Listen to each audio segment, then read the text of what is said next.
नमस्कार, मैं हूं आपके साथ नेहा दुबे। एपीएन के लोकप्रिय कानूनी प्रोग्राम लीगल हेल्पलाइन में आप सभी का बहुत स्वागत है। इसमें हमारे कानूनी विशेषज्ञ रोजमर्रा की जिंदगी की समस्याओं से जुड़े कानूनी मसलों पर आपकी शंकाओं का समाधान करते हैं।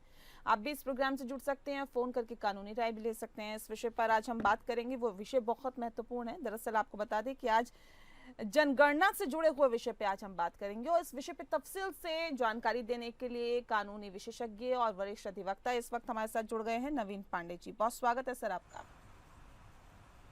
शुक्रिया नेहा जी। तो नवीन जी आपको बहुत ही विस्तार से जानकारी देंगे और बहुत ही तफसील से बताएंगे कि जनगणना की क्या रूल है, क्या नियम कायदे हैं। लेकिन अगर इस विषय से संबंधित आपका भी कोई सवाल है तो आप हमें कॉल कर सकते हैं। टीवी स्क्रीन पर हम नंबर दिखा देते हैं और विषय भी आज का दिखा देते हैं। बहुत महत्वपूर्ण विषय है और नंबर्स भी आपकी टीवी स्क्रीन पर फ्लैश हो रहे हैं। 0120612793 पर कॉल करें या फिर 0120612793 पर भी आप हमें कॉल कर सकते हैं। और विषय बहुत महत्वपूर्ण है, जनगणना अधिनियम से जुड़ी हुई कानूनी जानकारी आज नवीन जी आपको देंगे। और सवाल पर लौटते हैं। सवाल सबसे पहला और महत्वपूर्ण, सर ये बताइए कि जनगणना अधिनियम 1948 का मुख्य उद्देश्य क्या है और इसमें 1994 में क्या प्रमुख संशोधन किए गए थे? जी देखिए, जनगणना अधिनियम सन 1948 जब लाया गया था, इसका मुख्य उद्देश्य था जनगणना करना और एक निश्चित अवधि के अंतराल पर, जो कि 10 साल की अवधि सुनिश्चित की गई थी कि हर 10 साल पर जनगणना की जाएगी। अब जनगणना क्यों करनी है? तो जनगणना करने के पीछे जो उद्देश्य है वो ये है कि एक तो जनसंख्या का पता चल सके कि हमारे देश में कितनी आबादी है ना, सामाजिक स्थिति क्या है, कितने पुरुष हैं, कितनी महिलाएं हैं, विभिन्न आयु वर्ग में कितने लोग हैं, है ना, भाषा कितने प्रकार की भाषाएं बोली जाती हैं, उस आधार पर लोगों को किस प्रकार से कैटेगराइज किया जा सकता है, एजुकेशनल क्वालिफिकेशन या इकोनॉमिक कंडीशन, इन सब के आधार पर भी लोगों को किस तरह से अलग अलग वर्गों में रख के और उनके विकास को सुनिश्चित किया जा सकता है, इसके लिए जनगणना बहुत ही आवश्यक है। और ये जनगणना भी जो है हर 10 साल के अंतराल पे की जा सके, ये मुख्य उद्देश्य था इस अधिनियम का। सन 1994 के प्रमुख संशोधन की यदि हम बात करें तो इस संशोधन के तहत जो जानकारी, जो संवेदनशील और गोपनीय जानकारी इकट्ठा की जाती है जनता से, उसकी सुरक्षा को सुनिश्चित करना और दुरुपयोग से बचाना, ये संशोधन किए गए थे। और साथ ही साथ जो है ये भी सुनिश्चित किया गया था कि जो भी डेटा हमें उपलब्ध होता है, जो भी हम इकट्ठा करते हैं जनगणना के दौरान, उसको जो है केवल सांख्यिकीय उद्देश्यों के लिए उसका उपयोग किया जा सके और किसी भी प्रकार से दुरुपयोग ना हो सके। जी, ये रहा है। ठीक है सर, ये बताइए कि जनगणना कराने के लिए भारत सरकार किन अधिकारियों की नियुक्ति करती है और क्या इनकी जिम्मेदारी होती है, रिस्पॉन्सिबिलिटी पे थोड़ा सा आप प्रकाश डालें सर। बिल्कुल, देखिए, जनगणना कराने के लिए हमारी सरकारें जो है अलग अलग स्तर पर नियुक्तियां कुछ की गई हैं और कुछ समय समय पर किया जाता है। जैसे कि केंद्र सरकार के स्तर पर यदि बात करें तो जनगणना आयुक्त और उप जनगणना आयुक्त की नियुक्ति की जाती है, जो कि पूरे देश में जनगणना का जो कार्य होता है उसके संचालन की निगरानी करते हैं। राज्यों के स्तर पर यदि बात करें तो जनगणना कार्य निदेशकों की नियुक्ति ये राज्य सरकार के पावर के अंडर आती है। और जो जनगणना कार्य निदेशक होते हैं राज्य सरकार द्वारा नियुक्त किए गए, इनका कार्य होता है राज्य के अंदर जनगणना कार्यों का पर्यवेक्षण करना और उसको सुपरवाइज करना। वही जिला और उपमंडल के स्तर पर राज्य सरकार और जिला प्रशासन मिलकर विभिन्न अधिकारी नियुक्त करते हैं, पर्यवेक्षक नियुक्त करते हैं, साथ ही साथ जो गणनाकार होते हैं उनको भी नियुक्त किया जाता है। और इन सबके ऊपर जिम्मेदारी होती है कि जनगणना कार्य में शामिल होकर के और इस अधिनियम के उद्देश्यों की प्राप्ति करना। अब जो मुख्य कर्तव्यों की बात है तो मुख्य कर्तव्यों में शामिल है कि जो अधिकारी होते हैं ये प्रश्नावली तैयार करते हैं, घर घर जाकर के उस प्रश्नावली में जितने भी प्रश्न हैं वो पूछे जाते हैं, ताकि लोगों के बारे में जाना जा सके, उनकी सामाजिक, आर्थिक, सांस्कृतिक विशेषताओं के बारे में जानकारी मिल सके। इसके अलावा जो भी जानकारी मिलती है उसका रिकॉर्ड तैयार करना और सही प्रकार से उस रिकॉर्ड को मेंटेन करना। इसके अलावा जो जिम्मेदारी है वो ये है कि इस अधिनियम के तहत जो भी जानकारी उन्हें प्राप्त हो रही है उसकी गोपनीयता को बनाए रखना, सही तरीके से गिनती करना, यदि किसी संस्था को सहायता की आवश्यकता है ना, तो सहायता प्रदान करना, नागरिकों को भी सहायता प्रदान करना ताकि वे फॉर्म को फिलअप कर सकें। जितने अभिलेख तैयार किए गए हैं उनको संरक्षित करके रखना, साथ ही साथ जो दूसरे दिशा निर्देश इनको दिए जाते हैं उनका पालन करने की भी जिम्मेदारी होती है। जनगणना के प्रक्रिया की निगरानी करते हैं और सारे कार्यों को करने के बाद केंद्र व राज्य सरकारों को रिपोर्ट प्रस्तुत करना, ये सारी जिम्मेदारियां होती है अधिकारियों। जी सर, इस अधिनियम के अंतर्गत जनगणना अधिकारी को कौन कौन से अधिकार प्राप्त है? देखिए, जनगणना अधिकारियों को ये अधिकार प्राप्त होता है कि वे प्रत्येक घर में प्रत्येक नागरिक से मिलकर उनसे आवश्यक जानकारी मांग सके। यदि घर पर जाना संभव नहीं है या घर पर जाने के बाद में जो रेजिडेंट्स हैं उस घर के वो उपलब्ध नहीं है, तो उनको एक नोटिस दे करके एक निर्धारित तिथि व समय पर किसी विशेष स्थान पर उपस्थित होकर जानकारी देने के लिए अनुरोध करना, ये भी अधिकार होता है इनके पास में। जी। साथ ही साथ प्रश्नावली के माध्यम से प्रश्न पूछना और डेटा एकत्र करना तथा रिकॉर्ड को अपने पास संरक्षित रखने का अधिकार होता है। अनुरोध करके जानकारी प्राप्त करने का अधिकार होता है। और जितने भी ये अधिकार हैं इनके ऊपर कुछ लिमिट्स भी हैं, कुछ प्रतिबंध भी हैं, जैसे कि कोई भी अतिरिक्त या अनावश्यक प्रश्न पूछने की मनाही होती है। साथ ही साथ नियमों का पालन करने की जिम्मेदारी होती है। यदि नियम का पालन नहीं करते हैं तो उनके विरुद्ध जो है कानूनी कार्रवाई की जा सकती है। इसी के साथ साथ जैसा कि सन 1994 के संशोधन में गोपनीयता का प्रावधान लाया गया था कि जो भी संवेदनशील या पर्सनल इंफॉर्मेशन है उनकी गोपनीयता को बनाए रखना है। यदि ये गोपनीयता नहीं बनाते हैं अधिकारी तो उनके खिलाफ भी कानूनी कार्रवाई की जा सकती है। जी सर, बताइए कि अधिनियम के अनुसार अगर कोई व्यक्ति जनगणना कार्य में बाधा डालता है या गलत जानकारी देता है या उसे किसी भी तरह की कोई भी दिक्कतें पैदा करता है तो क्या दंड का प्रावधान है इसमें?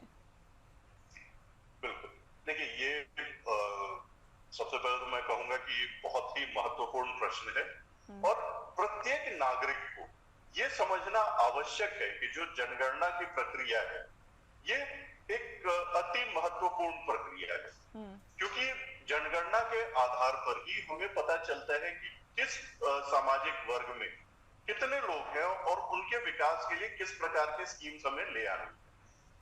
तो इस वजह से जो है इसकी महत्ता और भी ज्यादा बढ़ जाती है। अब इस बात को ध्यान में रखते हुए ये प्रत्येक नागरिक का कर्तव्य बनता है कि जनगणना का जो कार्य है उसमें ना तो कोई बाधा डाले और ना ही गलत जानकारी, क्योंकि इसकी वजह से विकास कार्यों में रुकावट उत्पन्न होती है। तो इसलिए यदि कोई भी व्यक्ति जनगणना कार्य में बाधा डालता है या गलत जानकारी दिया जाता है तो उसके लिए प्रावधान ये किया गया है कि यदि कोई व्यक्ति जानबूझकर गलत जानकारी दे रहा है या बाधा उत्पन्न कर रहा है तो उसके ऊपर 1000 रुपए का जुर्माना लगाया जा सकता है या फिर 3 महीने तक की कैद की सजा भी सुनाई जा सकती है। और यदि ज्यादा गंभीर तरीके से कोई अपराध को कारित करता है तो उसके ऊपर जुर्माने के साथ साथ कैद की सजा का भी प्रावधान है, दोनों एक साथ भी लगाया जा सकता है। जी ठीक है। ये बताइए कि जनगणना अधिनियम में गोपनीयता को क्यों विशेष महत्व दिया गया है और इसका उल्लंघन करने पर क्या परिणाम हो सकते हैं? जी नेहा जी, हम अभी जिस दौर में हैं जी, एक पर्सनल इंफॉर्मेशन जब गलत हाथों में पड़ जाता है तो हम आए दिन सुनते रहते हैं कि किस प्रकार से दुरुपयोग किया जा रहा है, लोगों के साथ ठगी हो रही है। इसके अलावा और भी बहुत तरह के अपराध हैं जो कि हो सकते हैं जी। तो इस वजह से जो भी जानकारी एकत्रित की जाती है जनसंख्या अधिनियम के तहत, इसमें ये बहुत ही सेंसिटिव नेचर की जानकारी होती है क्योंकि पर्सनल इंफॉर्मेशन होता है। ये इंफॉर्मेशन यदि गलत हाथों में पड़ जाए तो इसका दुरुपयोग भी बड़े व्यापक स्तर पर हो सकता है। तो इसलिए गोपनीयता को विशेष महत्व दिया गया है और यदि कोई भी व्यक्ति इस अधिनियम के तहत एकत्रित की गई जानकारी को की गोपनीयता का उल्लंघन करता है तो बहुत सारी कार्रवाई उसके साथ हो सकती है और साथ ही साथ परिणाम भी बहुत सारे होते हैं। अब कार्रवाई की बात यदि करें तो कानूनी कार्रवाई है, चाहे वो जनगणना अधिकारी हो या कोई नागरिक हो, दोनों में से कोई भी यदि गोपनीयता का उल्लंघन करता है तो दोनों के लिए ही दंड का प्रावधान है, जो कि जुर्माना हो सकता है या कैद की सजा हो सकती है या फिर दोनों हो सकता है। दुष्परिणामों की यदि बात करें तो व्यक्तिगत जानकारी का खुलासा, जो व्यक्तियों की गोपनीयता का अधिकार है उसका भी उल्लंघन होता है और इसके बड़े ही व्यापक सामाजिक और सांस्कृतिक जीवन पर नकारात्मक प्रभाव पड़ सकते हैं।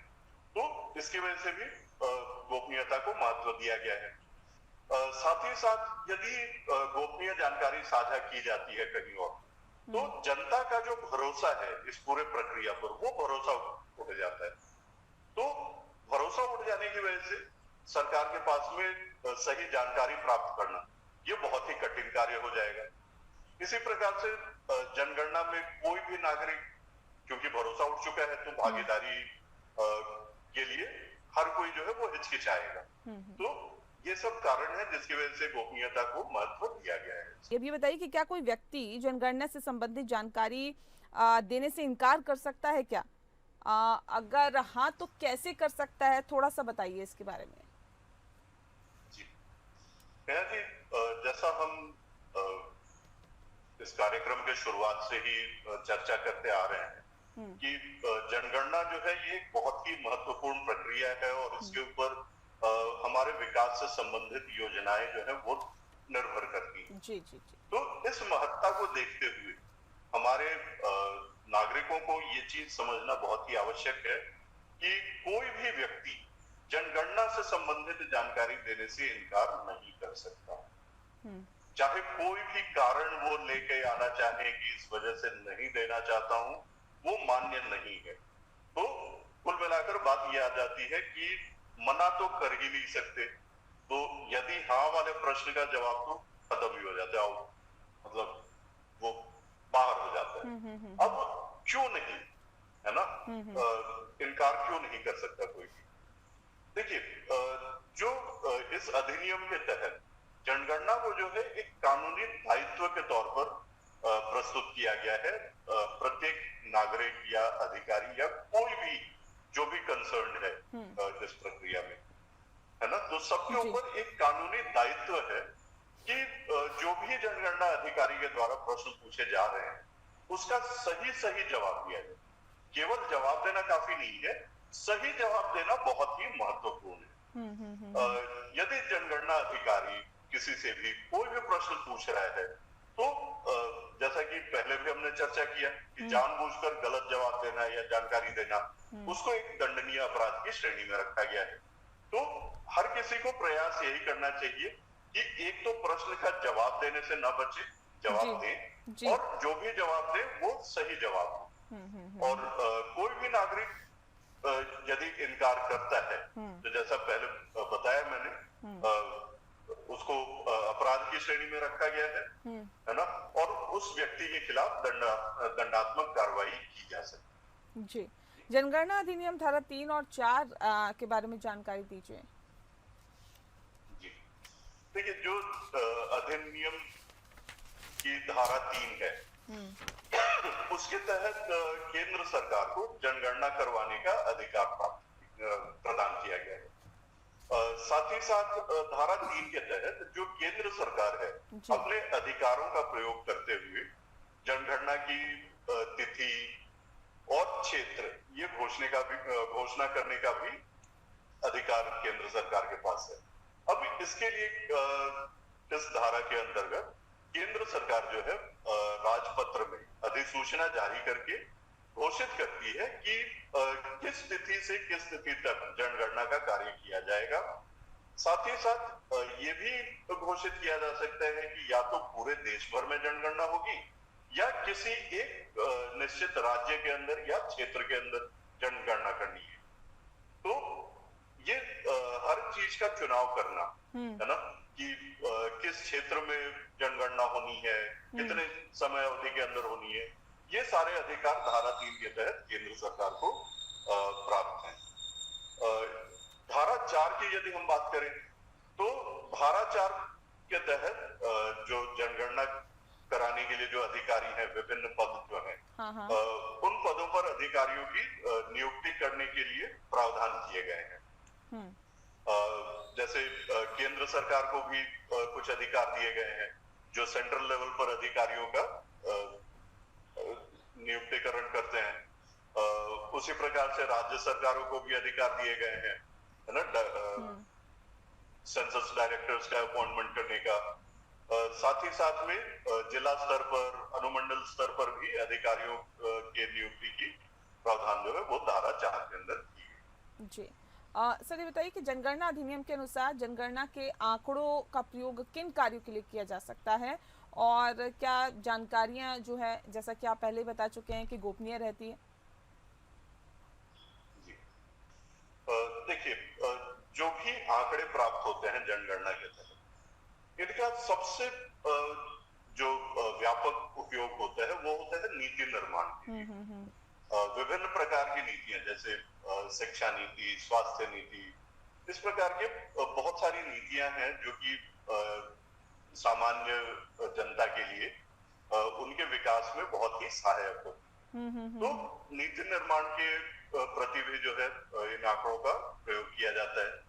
साथ ही साथ जितनी सरकारी योजनाएं होती उनके नियोजन में ये आंकड़े बहुत ज्यादा सहायक होते हैं और काम आते हैं, क्योंकि यदि सुचारू रूप से और इफेक्टिवली किसी भी स्कीम को इम्प्लीमेंट करना है तो हमारे पास जो हमारे टारगेट बेनिफिशियरीज हैं उनके बारे में पूरी जानकारी होना बहुत आवश्यक होता है। साथ ही साथ जनसंख्या की जो जनसंख्या यदि ठीक से पता चले तो जो संसदीय क्षेत्र हैं या विधानसभा क्षेत्र हैं, इनका परिसीमन करने में भी आसानी होती है। इसी के साथ अनुसूचित जाति, जनजाति और भी बहुत सारे जो इकोनॉमिकली बैकवर्ड क्लासेस हैं, इन सब का आइडेंटिफिकेशन, ये कितनी संख्या में है ना, ये पहचान करने में भी ये आंकड़े बहुत काम आते हैं। इसी के साथ शैक्षिक, सामाजिक और आर्थिक सुधार की दिशा तय करने में भी इन आंकड़ों का प्रयोग किया जाता है और ये बहुत ही कारगर साबित होते हैं जी। और गोपनीयता का जहां तक सवाल है वो तो हमेशा ही बना रहेगा। गोपनीयता सबसे महत्वपूर्ण है इस अधिनियम। जी चलिए, बहुत शुक्रिया आपका नवीन जी, आपने बहुत ही विस्तार से इस विषय से संबंधित जानकारी हमारे दर्शकों को ली, इसके लिए आपका बहुत बहुत शुक्रिया। इसी के साथ लीगल हेल्पलाइन में फिलहाल के लिए इतना ही। नमस्कार।